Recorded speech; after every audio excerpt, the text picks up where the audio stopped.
And heating up in the tropics. It's just too early for this, but we have a tropical depression that it will likely become Tropical Storm Beryl by later tonight or tomorrow. We have another couple of tropical waves, one very weak moving through the Yucatan, and another one that's come off the coast of Africa that we'll keep an eye on. But all eyes on this, looking very impressive on the satellite loop. It is a tropical depression, although it is forecast to become a Category 2 hurricane as it enters the eastern Caribbean. That is on Monday afternoon at 2 p.m. There's Barbados, St. Lucia, all the way up through the Leeward Islands into St. Thomas, a little farther north under the banner there. So this is really moving into the southern Caribbean. This is a low track, a southerly track for especially a Category 2 hurricane. Then it starts to lift north and makes its way just to the south of Haiti and the Dominican Republic on Tuesday afternoon. That's Jamaica right there.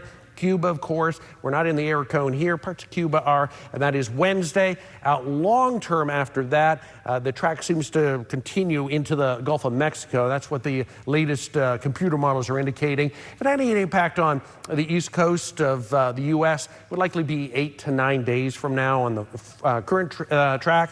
It's moving very quickly west at 17 is a pretty fast forward speed, but it is expected to slow down a little bit. And there are the computer model tracks in through 8 and 9 days. I mean, really, it's something that we'll keep an eye on, but at this point, it does look like it'll intensify to a hurricane as it moves into the Caribbean. Pretty impressive for this time of year. Normally, in June and July, we look for a tropical development in the Gulf of Mexico, the Caribbean, and around the Bahamas, not in the central Atlantic. I mean, this is what we call the Cape Verde hurricanes, the big waves that come off the coast of Africa. There's also another wave that had just come off the coast of Africa that has a low chance of developing. There, of course, is TD number 2 right there underneath that yellow polygon. All right, and stormy weather for our area. It is busy out there. There's a big storm on the northern side of the lake having an impact around Okeechobee and right on the doorstep of Tradition and St. Lucie West. See how close the rainfall is there? And you can obviously hear the rumbles of thunder. You look off toward the west. This is a very dark sky. Looks like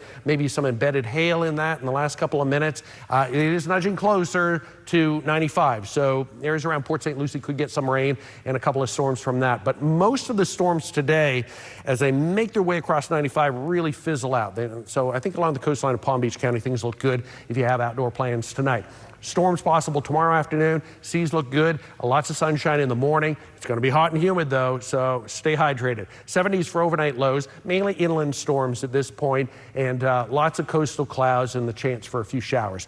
At 90 tomorrow, sunshine returns in the afternoon, or in the morning and the afternoon. The storms return Saturday, Sunday. Next week, perhaps not as active with the weather, and as we get into the long holiday weekend, looking pretty good. I mean, pretty typical weather for this time of year. Highs near 90, a few afternoon storms, and lots of sunshine.